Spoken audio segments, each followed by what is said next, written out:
Olá, sejam muito bem-vindos ao Lago na Prática. E hoje estamos aqui para falar do grande segredo das piscinas naturais, que é o filtro biológico. E para entender o filtro biológico, precisamos entender uma coisa muito simples, que aparentemente parece ser complicada, que é o ciclo do nitrogênio, para a gente conseguir ter esse tipo de água que vocês estão vendo aqui atrás.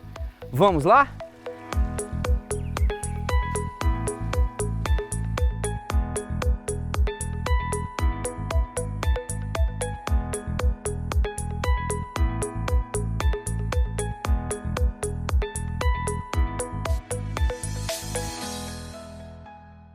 Meu nome é André Bicalho e na aula teórica de hoje vamos falar sobre ciclo do nitrogênio. Isso faz me lembrar a minha história enquanto aquarista, enquanto em loja de aquário, né? Eu via muita gente perder peixe. Chegava 3 dias depois, perdi o peixe e tal. E aí eu explicava para a pessoa o que eu vou explicar para vocês agora.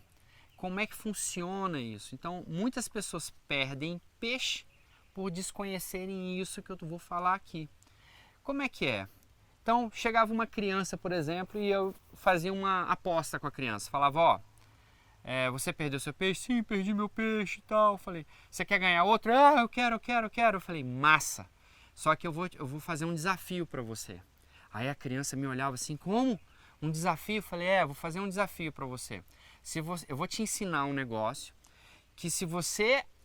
Depois que eu te ensinar, você me ensinar, eu te dou o peixe de novo, eu te dou o betinho de novo, por exemplo.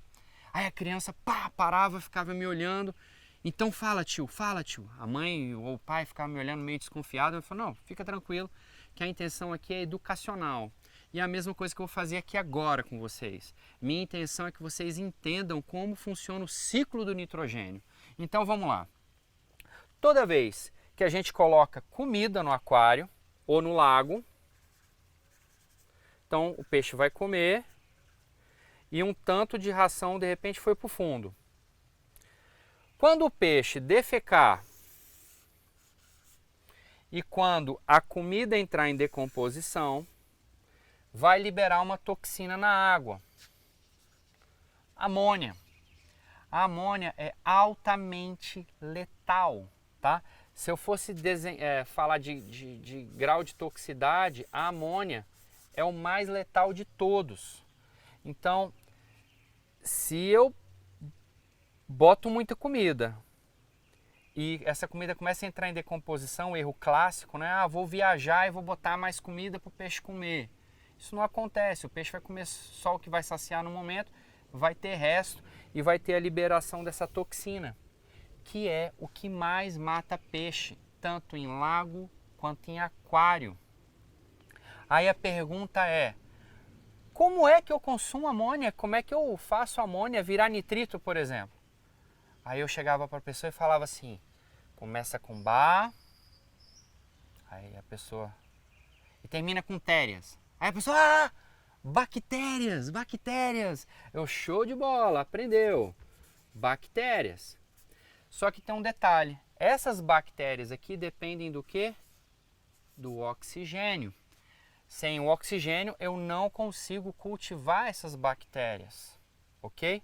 Então, voltando um pouco aqui na história, então se eu tenho um aquáriozinho pequeno, sem uma bomba ou um filtro, alguma coisa para manter aquele ambiente oxigenado, quem é que eu não consigo cultivar? As bactérias. Sem elas, eu não converto a amônia em nitrito. Beleza. Mas vem cá, e o nitrito? O nitrito é preocupante? Sim, o nitrito também é letal. Ele é menos letal do que a amônia. Mais ou menos.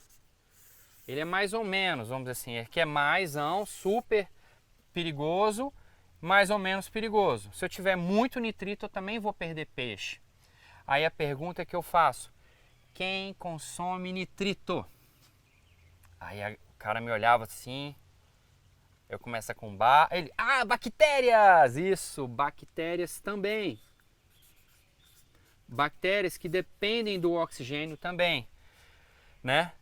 As bactérias nitrossomonas, né? As bactérias da fase oxigenada, né? Da fase que depende do oxigênio. Então, uma boa movimentação de água um bom lugar para fixar bactérias é super importante para que eu tenha essa parte do ciclo funcionando, convertendo amônia em nitrito. Aí a pergunta que eu fazia para as pessoas, beleza, nitrito virou nitrato. Aí eu perguntava, o que consome nitrato? A pessoa olhava para minha cara e falava, bactérias. Isso, bactérias. Aí eu falava, oh, muito bem, você aprendeu. E o moleque ficava maluco, né? O molequinho lá, quando estava na loja, né? Ficava super feliz porque descobriu que era bactéria. Só que aí tem um detalhe.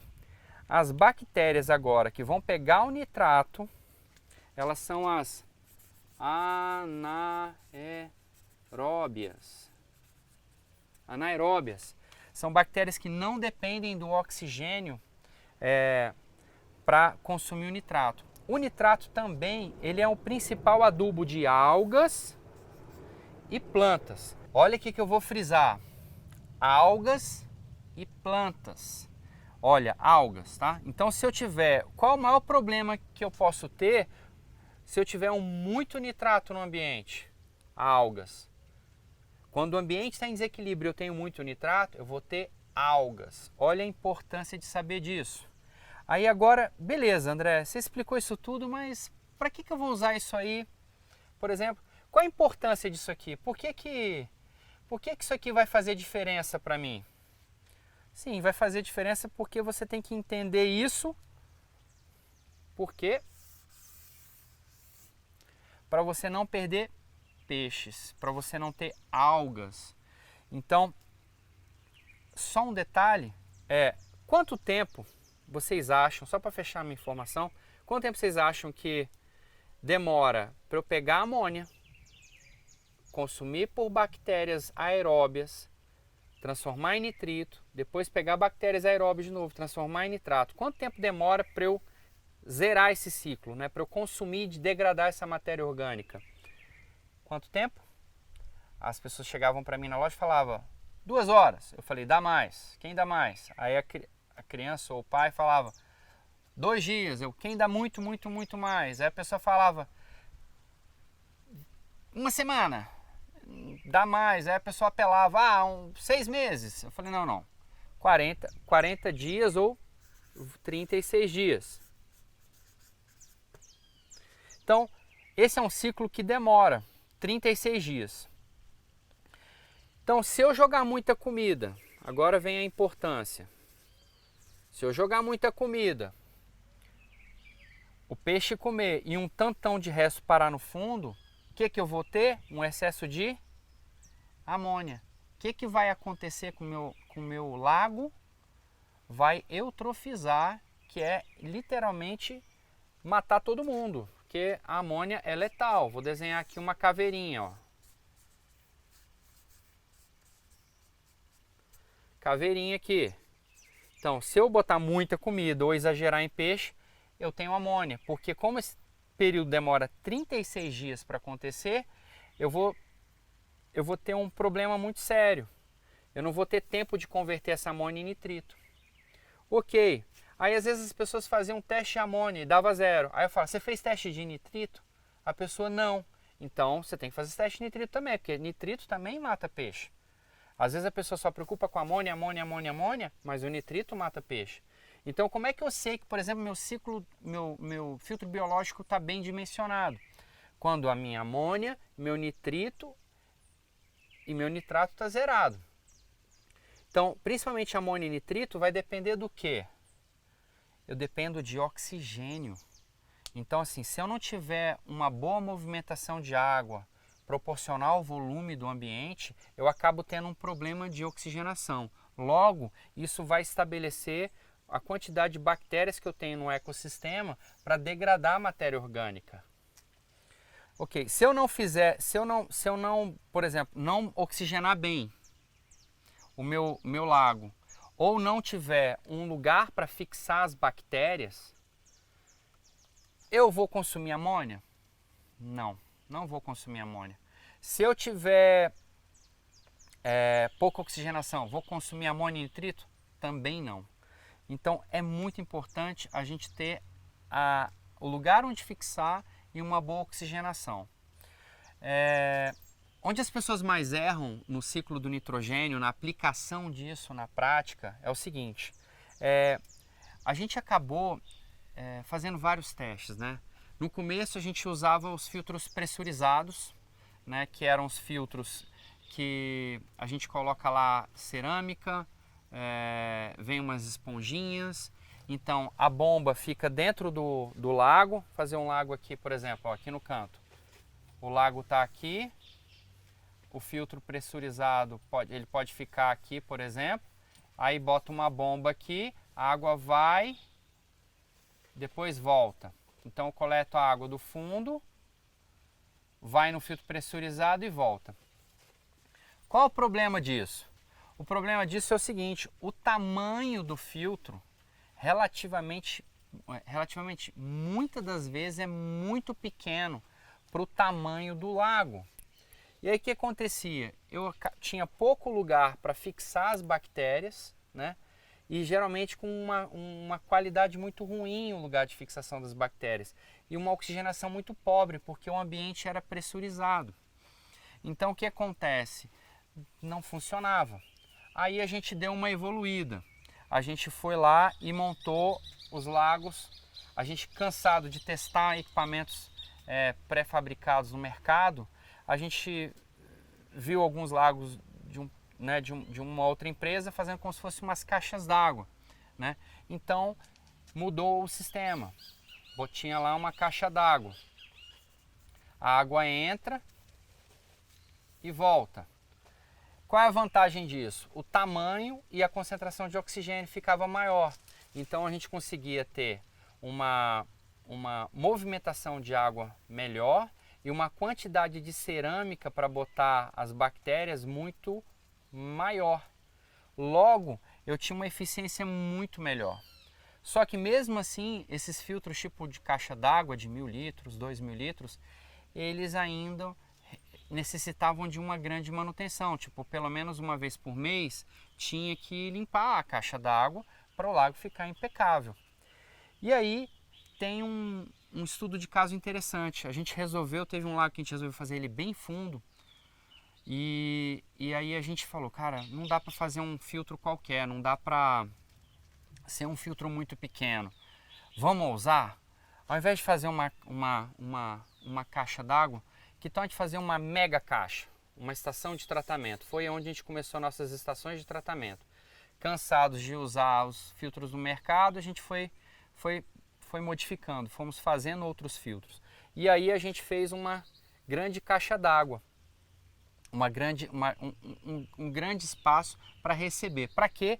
Para encher de material filtrante, para encher de cerâmica, para cultivar mais bactérias, para degradar a matéria orgânica. E sabe qual foi a coisa mais legal? Esse lago ficou 2 anos e meio sem a gente ter que colocar nenhuma mãozinha lá dentro. Então isso deu opa, achamos a sacada. Qual é a sacada? Cara, o nosso filtro biológico tem que ser grande. Porque quando o nosso filtro biológico é grande, a nossa digestão é enorme e a gente não tem acúmulo de amônia nem de nitrito. Então a gente não tem intoxicação nos peixes. Isso faz muita diferença na prática. Então hoje eu bato muito na tecla do tamanho do sistema de filtragem, na qualidade da cerâmica e na movimentação de água. O que eu vejo, voltando, onde eu vejo muitas pessoas errando bota bombas muito fracas, filtros biológicos muito pequenos e aí consequentemente a gente tem um problema na qualidade da água. Então tem outro caso interessante também, um lago que a gente fez há muitos anos atrás, com uma caixa, no esquema de caixa d'água, por exemplo, com mais ou menos, tinha uns 1.000 litros, o lago não era muito grande.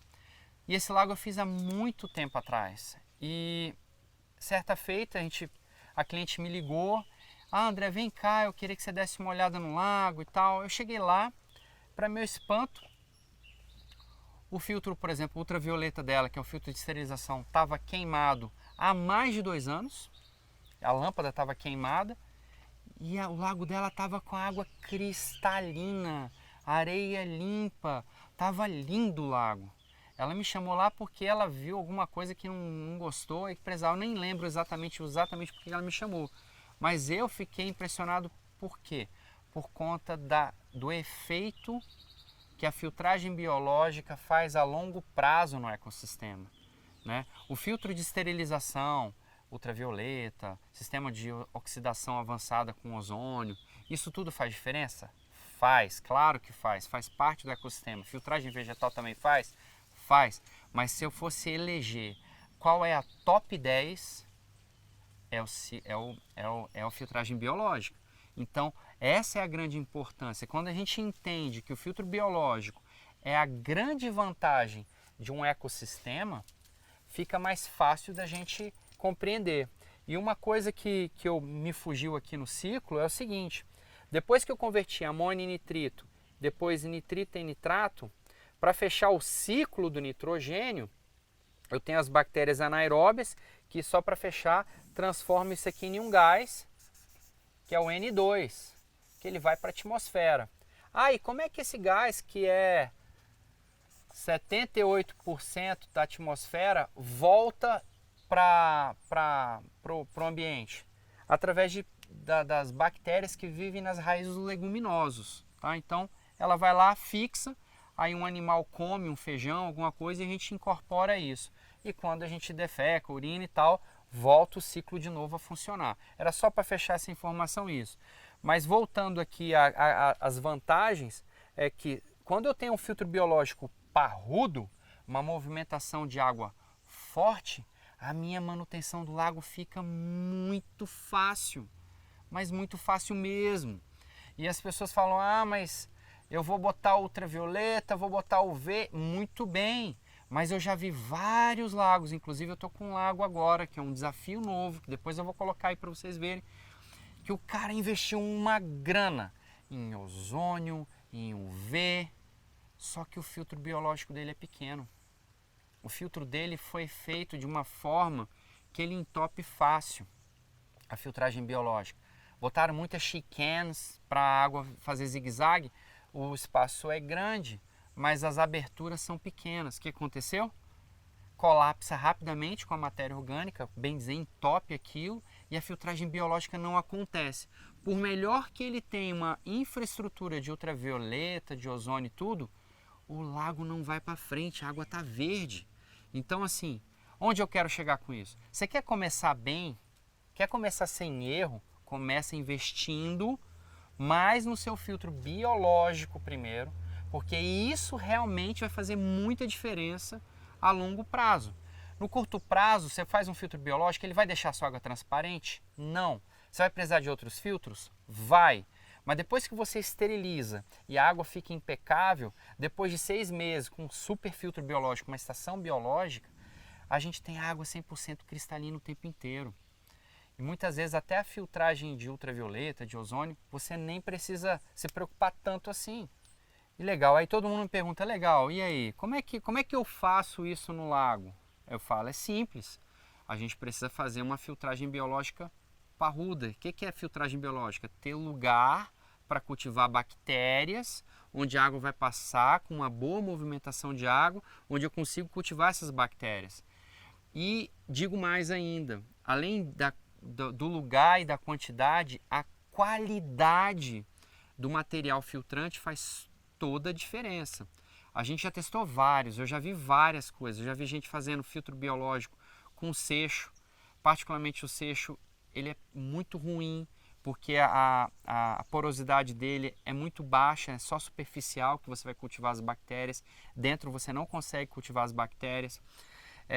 Eu já vi o pessoal fazendo com argila expandida, ela é um pouquinho melhor do que o seixo, mas também é pouco eficiente. Primeiro que ela também boia, né? Na hora de montar o filtro ela fica boiando, não é legal. A porosidade dela é muito também superficial, ela não tem muita porosidade interna. Aí a gente tem várias marcas no mercado, né? Boas, né? Tem a Cera, que é excelente, tem o Bioglass. A gente tem uma cerâmica que o preço e o custo-benefício dela é fantástico. A gente usa nos nossos lagos, a gente está tendo resultados como esse, como eu falei ali atrás, show de bola. Então, basicamente qualidade de cerâmica, uma boa quantidade de cerâmica e uma boa movimentação de água. Então não adianta também eu ter muita cerâmica com uma movimentação lenta. Eu não vou oxigenar o suficientemente as minhas bactérias e consequentemente eu não vou conseguir usar o máximo delas. Então é muito importante também ter uma boa movimentação de água. Então uma boa movimentação de água e uma boa quantidade. Só para vocês terem ideia, eu já falei, mas eu vou repetir, a gente usa na casa da tonelada. Eu vejo muitas pessoas comprando isso em gramas, só em gramas. Quando eu falo em cerâmica biológica, eu falo na casa de toneladas, meia tonelada, 1 tonelada, 2 toneladas. Vai de acordo com o projeto. Foi bom compartilhar isso com vocês, né? Para vocês terem uma ideia, o lago que está ali atrás, só para servir de exemplo real, né? Tem quase 3 toneladas de elemento filtrante, é muita coisa, cerâmica biológica para valer, e isso é que deixa aquela água impecável. Não é só a tecnologia. Essa é a grande sacada que eu tive durante todos esses anos com aquarismo e aquapaisagismo.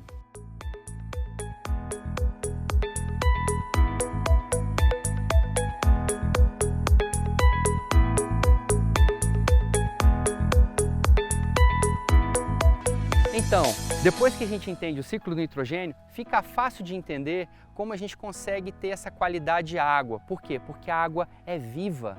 E se a água é viva e a gente tem um ecossistema formado, a vida explode dentro do ambiente. Aqui a gente está cheio de filhotinhos que nasceram de forma espontânea após a reforma. Então, eu convido vocês a participar do nosso canal. Meu nome é André Bicalho e até breve.